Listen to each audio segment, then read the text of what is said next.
What's up, everybody, and welcome back to A Beer a Day with TK. It is Saturday afternoon. We're in Fostoria, Ohio, checking out the UrbanWoody Brewery.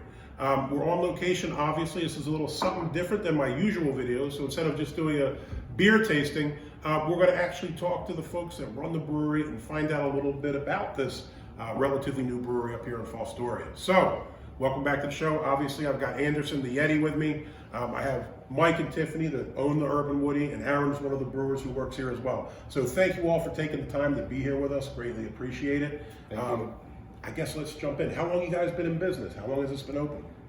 So 2018 we started working on the building, and opened up May 2019, and so to what we're doing right now. So working on about 2 years. Yeah. Cool. The building is a historic building here in Fostoria. It's really interesting. The first time Anderson and I have been here a few times, we've been downstairs to the tap room. But now the upstairs is where we are now, is all being worked on, being newly renovated, and there's some really cool stuff going on here. What are your plans for the rest of this space? So we have this upstairs part here now that we're trying to finish up, and then the upstairs has an upstairs, which we're going to use as a overflow for up here. Look kind of like the same as what we have right here, and then if we have like private parties or whatnot, we'll do it up there. Then in that room, there's another room that's like a secret room, which we're going to do into kind of like a speakeasy. So, but other than that. Yeah, it's a really amazing place. We walked through it earlier. We'll show some pictures at the end.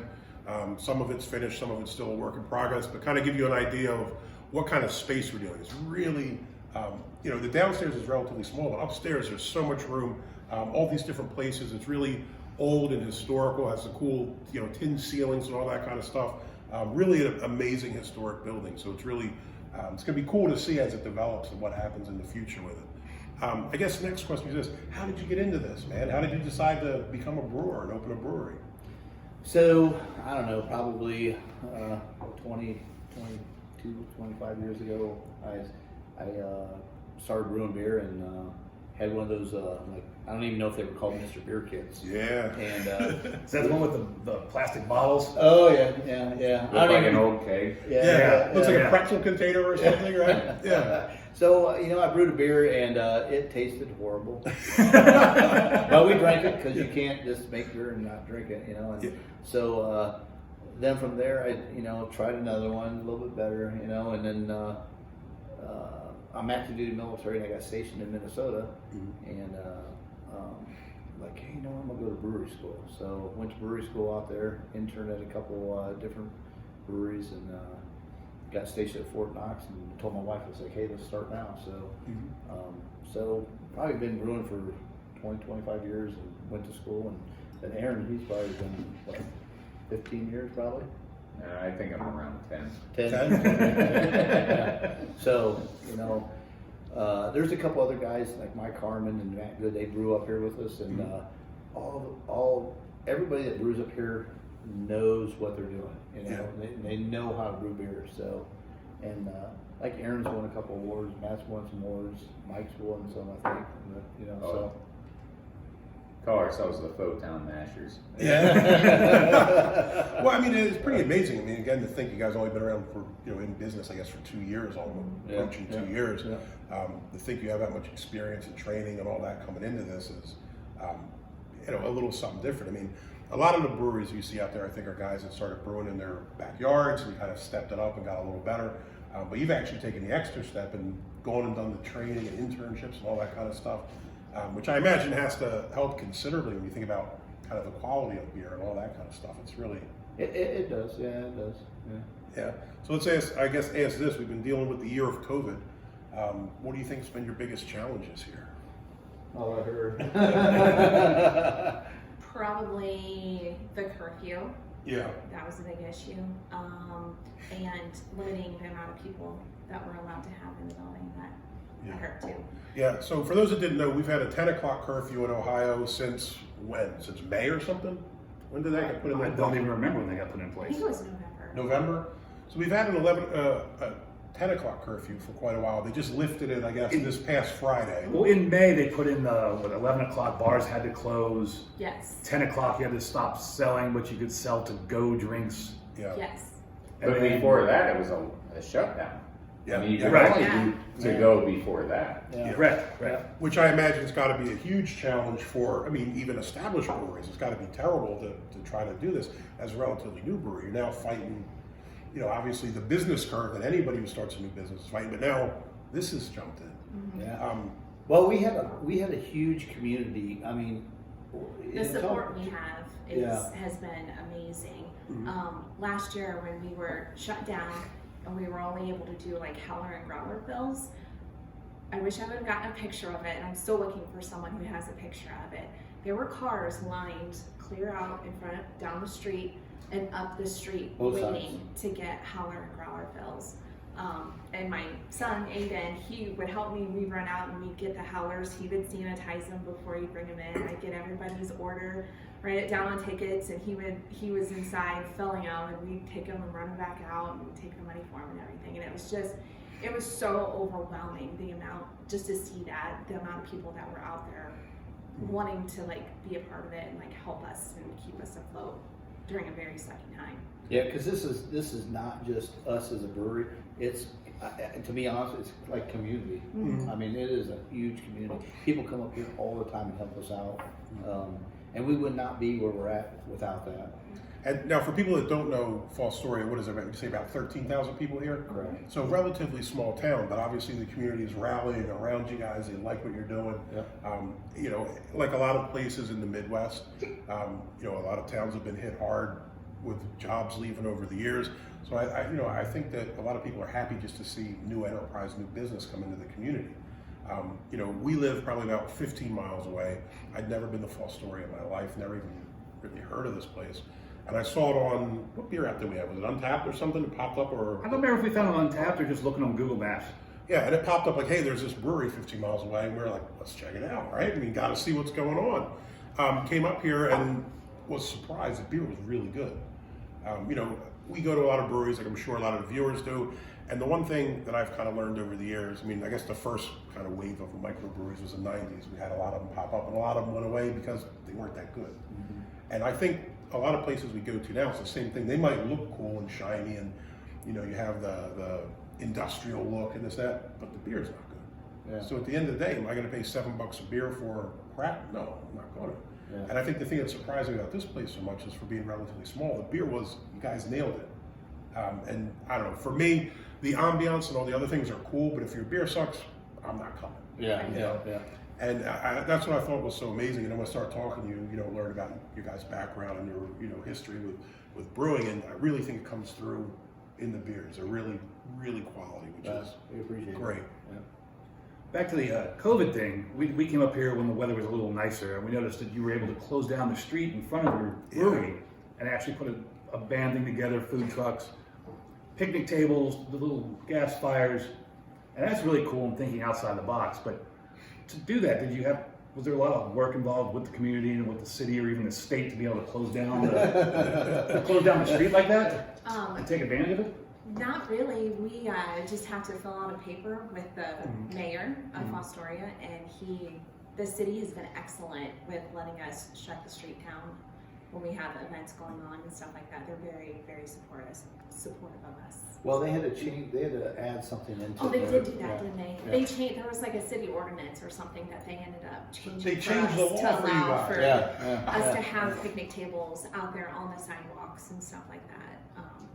That was right at the beginning when COVID hit, I think. Well, the city guys roll up on a Friday afternoon and they drop off the blockades Yeah. and they just leave them there. And you guys They're go there all set it summer. up? So when it's time, they're just there. So it's not like a one-time, a lot of cities you got to do per event. This is like a one-time, like we drop off our blockades, and when it's time, you guys just do your thing, and everything's cool. That's cool. And the city is all in on that, and they have been from Well, the I mean, beginning. it's got to be an earner for the city, right? I mean, why wouldn't you want it? Brings Yeah. people No, into I the agree. community that are going to spend money. Because What's your, I guess, like customer base like? I mean, obviously, I drove up here from Philly. I know you have a lot of support in town, but you guys also get a lot of people coming from other places.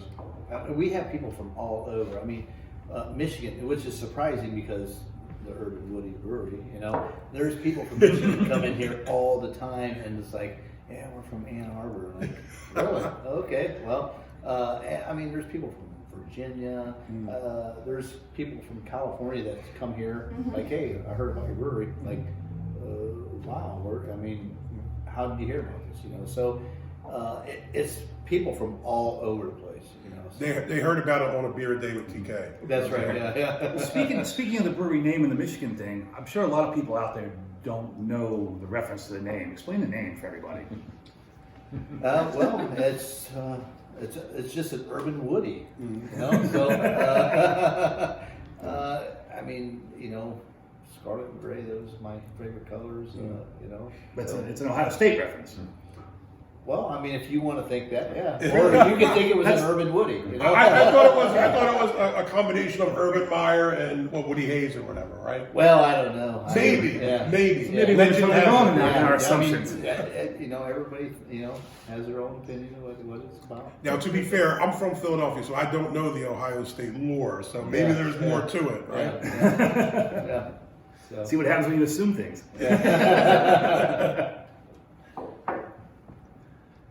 So then, this building you're in, why did you pick this particular building, and how did you get into this building? So, my wife and I, you know, so I've been brewing beer for a long time, and I've been to hundreds of breweries all over the United States. You know, I'm active duty military, so all over, and all breweries are.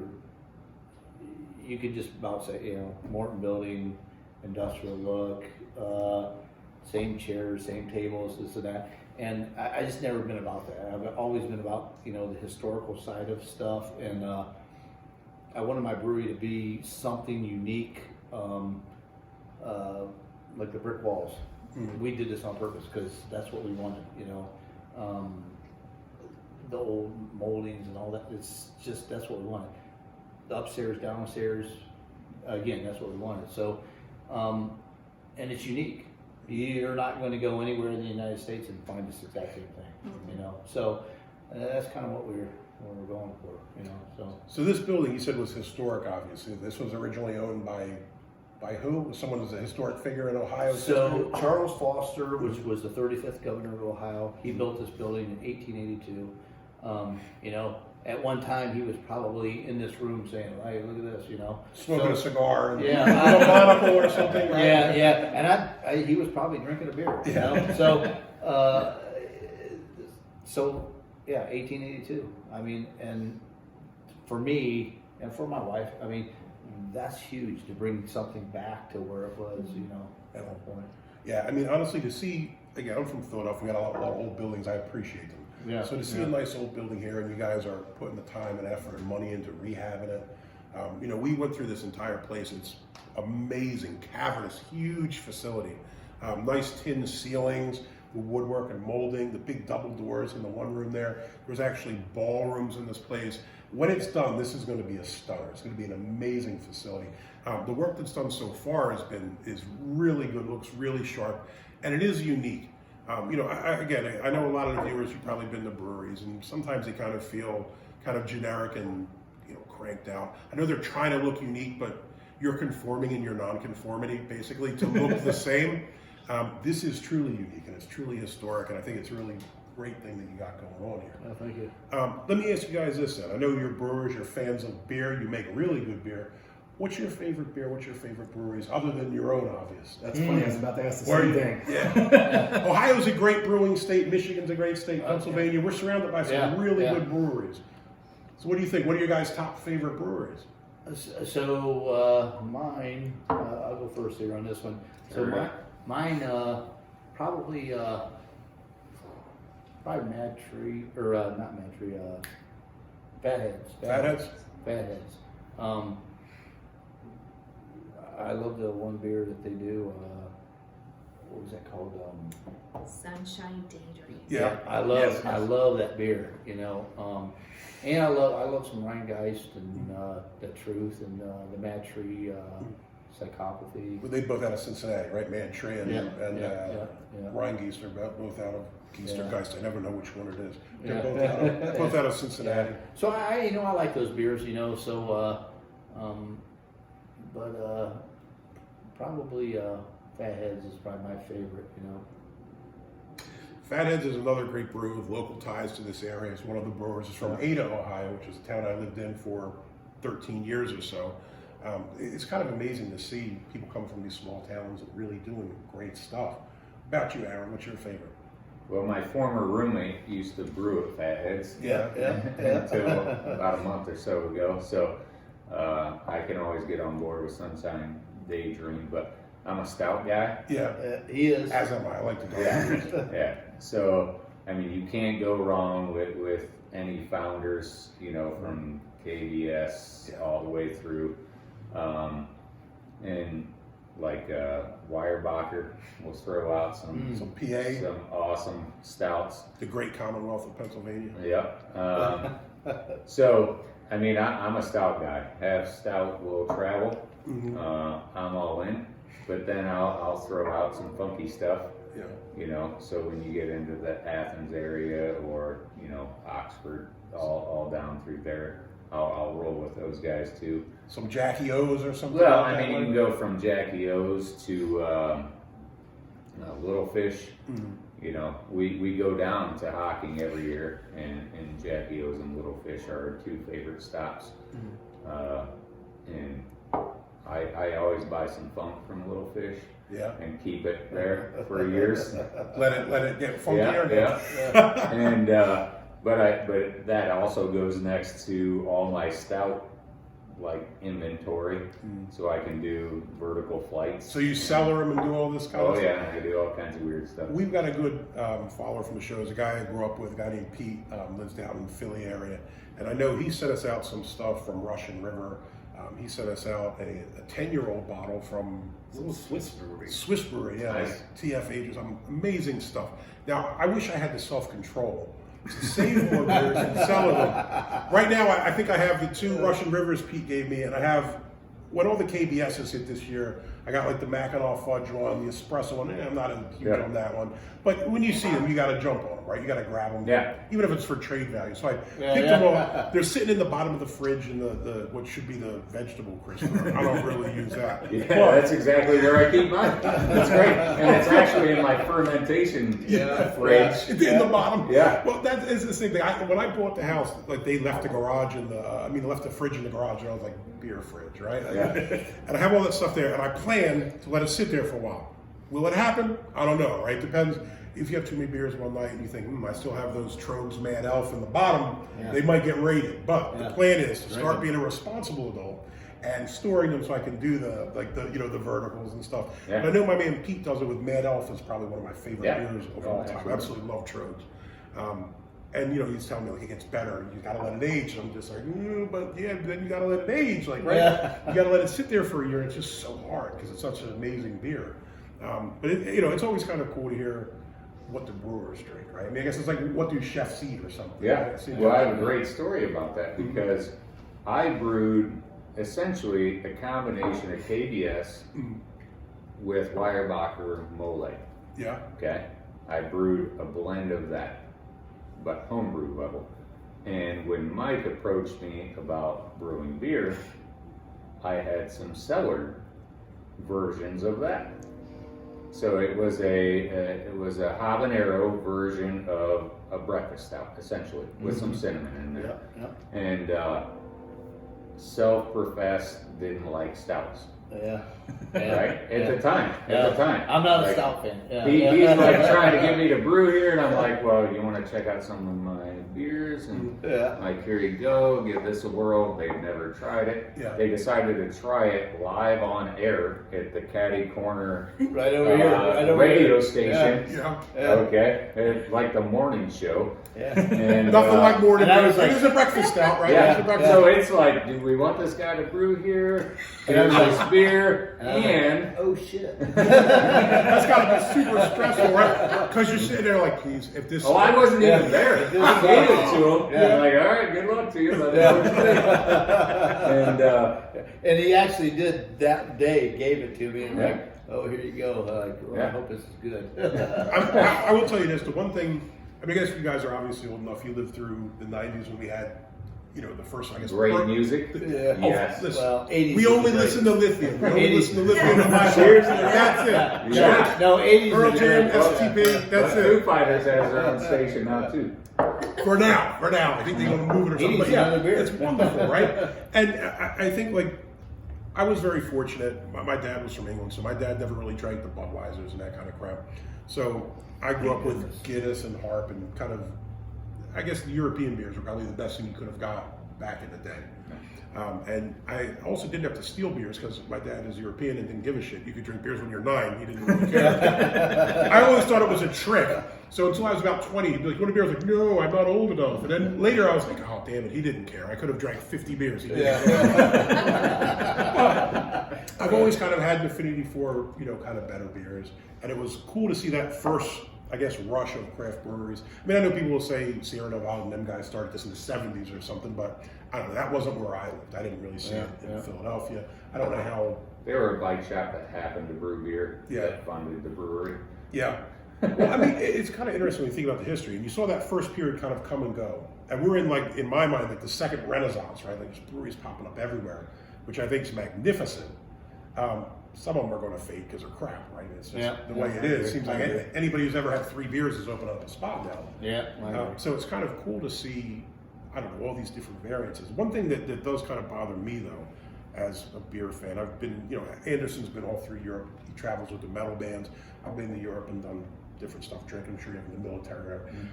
The one thing I kind of hate is that we've lost sight of all the European beers, really the great German beers and Belgian beers. You know, in the old days, I think you would see the Bud Coors Miller, but then you'd see the imports. And I love the craft beer revolution of so many people doing different beers. Well, I think to some extent we've lost sight of all these great other beers that are out there from these other places. And one thing for me about German beers is I think they're simple but really good. And Right. clean. Yeah. Very clean. Yeah, and, well, and I think it really shows the skill. Like if you can pull off a Kolsch, you got some talent, right? Because if you screw that up, it's gonna be immediately noticeable. When everybody just doing nothing but IPAs, you can hide your screw ups if you hop it enough. And stouts too. Yeah. You can throw enough adjuncts in there Yeah. to get it through. Yeah, you Well, can throw I mean, enough cinnamon a and brown. I mean, lactose. even a brown, Yeah. you can cheat on them. I mean, Yeah. you can, you know. So Yeah, if you can brew a Kolsch, those light and any lager, Mhm. if you can lager a beer and it comes out the other end, You got some talent. you yeah, did it. I agree. Yeah. I Well, agree. Because it will show up. You can't BS your way Yeah. through Can't that. What about a Hefeweizen? I mean, Hefties to me, I love Hefties. There's a spectrum there though. Yeah. Well, it's a nice beer. I mean, I view it more as kind of like a spring or summer kind of beer, a nice Yeah. light beer, nice banana taste, and the Yeah. clove and these kind of things. It's a nice beer to try, classic style, but they've been abandoned. You know, they've been abandoned. I think one of the things I like about you guys is it's not just 10 IPAs. No. Even though I'm an IPA guy. Oh yeah, I'm not. I'm honestly Yeah. not. Yeah, So I love I'm a IPAs. stout guy. He's an It took me IPA a guy. long time to get to IPAs. Yeah. A long time. Here's my thing. I don't mind IPAs, but I think a lot of breweries kind of go, you know, go to the extreme where it's just like, how much hops can we fit in this? And that's just the dumbest thing in the world. Yeah, I had someone comment on one of my videos the other day, one of my colleagues, he said, "Yeah, I'm not a fan of drinking pine sol." And I was like, "Yeah, I understand that, right? Yeah, I can yeah. appreciate a good IPA, but sometimes it seems like it's the only thing." And you guys have probably seen this. Yeah. It seems like like in the brewery scene, you go through cycles, right? So like I remember years ago, it was like IPAs, everything, and then they faded. And I was like, "Thank you, Jesus! Like we're moving past this." Yeah. And then sours are big, or different things are big. Yeah. What do you think is going to be next? What do you guys have in the line, or what are you working on? Gosh, I think IPA is not going to leave. I really don't think. The problem is with the IPA is that if you don't know how to brew beer, you just throw a bunch of hops in it, Yeah. and change it. Especially at the end. Yeah. You can always add nose and Taste it. Yeah. It ain't right. Like just So we call it in New England because you can't get those hops back out, so it's cloudy. Yeah. That's in New England. So I don't think the IPA era is going to ever end. Nail in my heart, man. I just love it. But you know, Sours and stouts. I bring think it back. you're going to see some like Belgium, you know, type Doubles beers. and triples and yeah, all. Yeah. I love those. Honestly, if I had to pick my favorite beers, There's candy in there. How do you not like it? beat Belgian. Listen, and they're absurd levels of alcohol. Yeah. Because there's candy there. The yeast love it. Yeah, I think you're going to see some Imperial IPAs coming out that Yeah. that are real badass. I mean, we have one that's right now 9% Sweater Vest IPA. Sweater vest. Sweater Vest. It might be Urban Meyer's sweater vest. It Yeah. could be anybody's. I wear sweater vest. It could be anybody's. So there's a style of beer that both he and I absolutely detest. Oh. And maybe we just don't understand it, don't appreciate it, don't have the palate for it, or it could just be disgusting. We don't know. It's disgusting. What are your opinions on barley wines?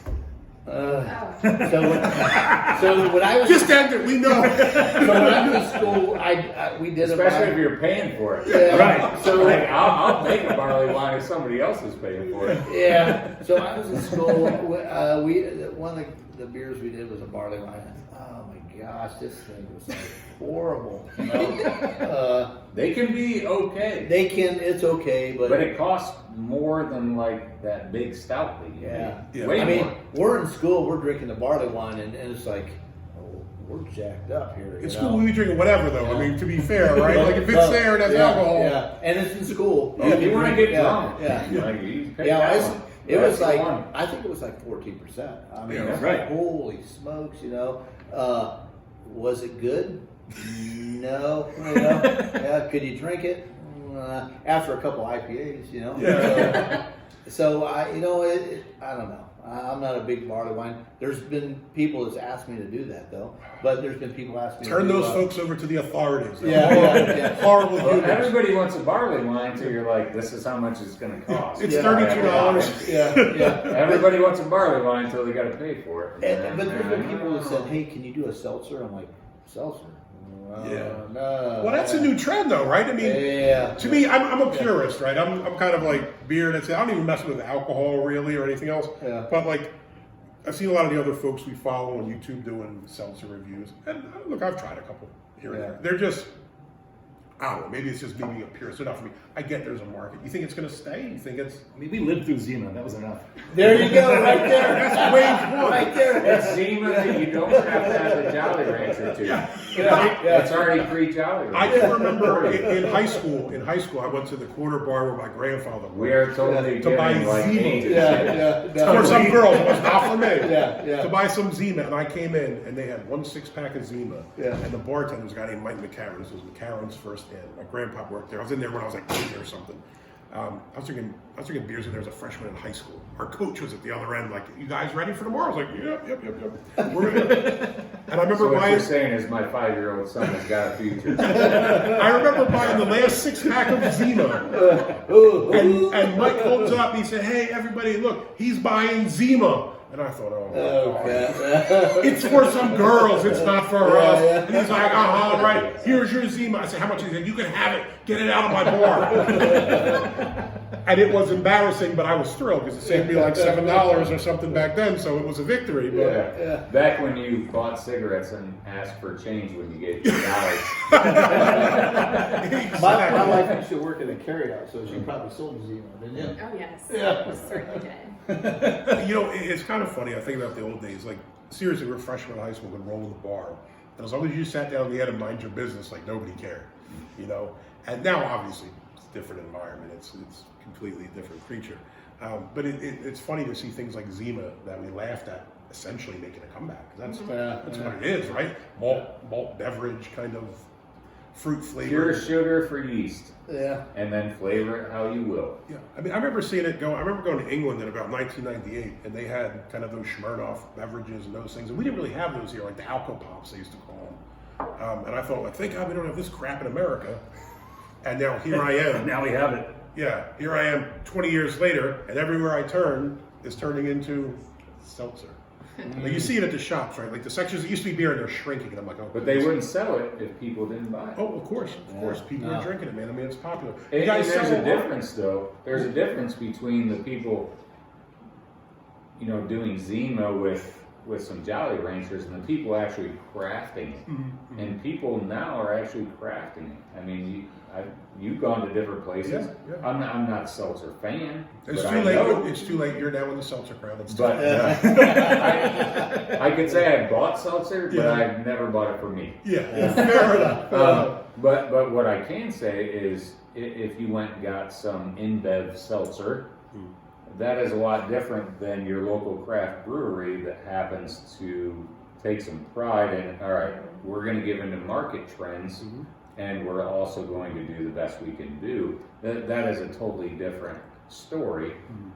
Again, I'm not going to drink it. Yeah. The people I'm with, if I say, hey, you need You'll something, gladly sell it to them, like, right? and sell it to them, and I'll pay for it if that's what it takes to get people in the door. Yeah. Like, I'm not a craft brew person, but the people I'm with are like, okay, like, yeah, I'll buy you a seltzer. Yeah, And Michael and Tiffany will go as far as to throw some fresh blueberries in I there know. for you. My wife had the seltzer. Didn't want the blueberries. I had the blueberries. Yeah. Yeah. Well, Yeah. you make an interesting statement there. Like the InBev people, those kind of seltzers are just purely for money. I mean, all they want is they're doing it for money, Yeah. and also to take over more Market share of shelf Oh space. yeah. Oh yeah. I Where agree.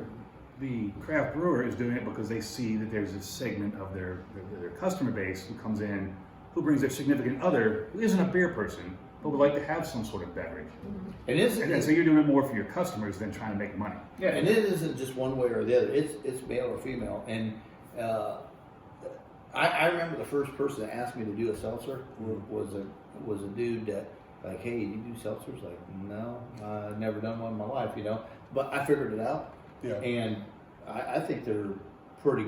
Yeah, it's a solid offering. Yeah. I mean, Not. just is. I mean, I'm not going to drink it, but it's good. I mean, you like it, don't you? Yeah, it's good. Yeah. I So. prefer cider though. You still haven't made me. Cider. Well, I'll do. Well, that's a different story. Yeah. But you could say the same thing for light beers. Yeah. I mean, there are plenty. You're in a Rust Belt town here in Fostoria. Yeah. There are plenty of people who are Miller Lite, Busch Light, what you name the light, Yeah. Yeah. that want to be social, so they come up with their friends and they come up here, and you know, you have to offer them something too. Right. And craft brewers do it all the time. Yeah. So I don't I personally. mean, we come up with something that's Yeah. like, I mean, we brew. what the hell is going on? my name is for the record. Well, What I the mean, hell is? if you think about it, I mean, this is like one of the big trends now. A lot of people are on like keto diets and this kind of stuff. I tried to do the keto for a couple weeks. And I abandoned that. Yeah. It was not fun. Yeah. Because you have like one beer Too and the much whole bacon? No, I was alright with that. But you have like one beer and the whole thing's done. And you're like, shit, I gotta drink like 2/3 of this beer, Yeah. and that's it. And I was like, this Yeah. is not a good diet. I'll just go to the gym. In theory, I'm no, really. primarily plant-based. We can drink all the beer Yeah. under the sun. Under the sun. Just eat bean burritos till you can't Well, see I anything. mean, I'll tell you, Wow. it's kind of the new trend. Like With and a salad on in the the old side. days, the light beers sucked, right? Like, to me, Miller Lite's literally the worst beer in the world. My brother drinks it. A lot of people in Philly drink it. I would not drink before I drink a Miller Lite. And I will never say that. yeah, no, I will say Can you this. drink a Bud Light? In a pinch, yeah, I would. Yeah. I don't like it. I don't want nothing to do with it. Yeah. In a pinch, at a party, if that's all I got, I drink a Bud Light. I drink a Coors Light and piss 37 times. But Weddings are the yeah, Yeah. deal. Miller Lite to me is just reprehensible. Like I can't stomach it. I absolutely hate it. It's got some weird taste to it. I just hate it. But when I started doing the keto thing for a little bit, I started showcasing some beers that were low cal, low carb, and some of the stuff they put out now is actually not bad. So you have, you have breweries like Lagunitas going in and doing these things, and obviously there's a portion of the population that doesn't want to have Mike Good from drinking beer all the time. I get it, but like just kind of that turnaround, how these are drinkable beers, where in the old days the light beers were dishwater essentially, right? They're terrible. Yeah. So it's kind The of cool to after see. effects. Yeah. Yeah, we'll pump this out over here. So it's kind of really cool to see people, say, all right, look, this is what the market kind of dictates. I'm gonna do something like that. I'm gonna still stick to my, what I like to do, but got to have these offerings. There's also a brewery that's come out. I don't know where they're located. We've tried some of their beers. It's called Well-Being. Yeah, It's called Well-Being. It's a non-alcoholic brewery. They specialize in non-alcoholic beers. with electrolytes. That was just the one beer. The one beer was with some weird There's like one I thing. see the advertising. I Yeah, don't know if I would like that. But they make. I love You it. liked it, I didn't. Yeah. Well, they make a. I I think they never make a had it, stout. but I love the idea. They make like I think it's a stout, an IPA, a hef or something. They made 4 different ones, I think I still have one in the fridge. and it's an interesting idea. Never drank. Because there are a lot of people, and I've got some friends that have been sober sailors for a long time, but still enjoy the camaraderie around beer and enjoy the whole craft beer thing. And it's kind of neat to see that they're coming out with those things. Have you guys ever thought about anything like that, or a low alcohol, low ABV, low Before carb? Mike some sort of- answers, I'll answer. No, we did a seltzer. I run marathons. Yeah. So with that comes a lot of training, and I run my long runs on on Sundays. You're still gonna drink. So Saturday, I gotta like really work to throttle myself. So a non-alcoholic offering when I can like chug some beers and be social, like you said, and still make that. Now, make that run in the morning because I might have to go run 20 miles tomorrow. Like, I hope that never happens to me. Yeah. I have done it. I have done it hungover, and I'm not going to advise. I do every so many miles. I set out water with Yeah. food. So anyway, so that's not terrible, but it's a very niche thing, and Mike's not that niche guy. Yeah. I'm not gonna go run 20 miles. It's kind of weird though. I mean, you know, we have this like dry January phenomenon. A lot of people say, all right, I'm not going to drink in January.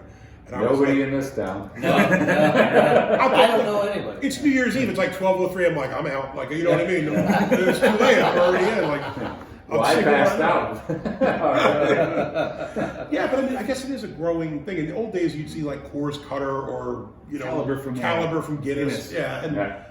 I will say this: I have bought alcohol beers by accident in Europe because the labels were in like German, and I was like, "Oh, I'll pick this up." And then I get home and I'm like, "Damn it, I've been tricked! Like this is like some non-alcoholic beer." Now, to be fair, they tasted okay. It was, you know, you could have a sandwich and a beer. Like, that's all right, but they did trick me. It was not very cool that the people. I made an NA beer once. Yeah. I don't even know if you know that. No.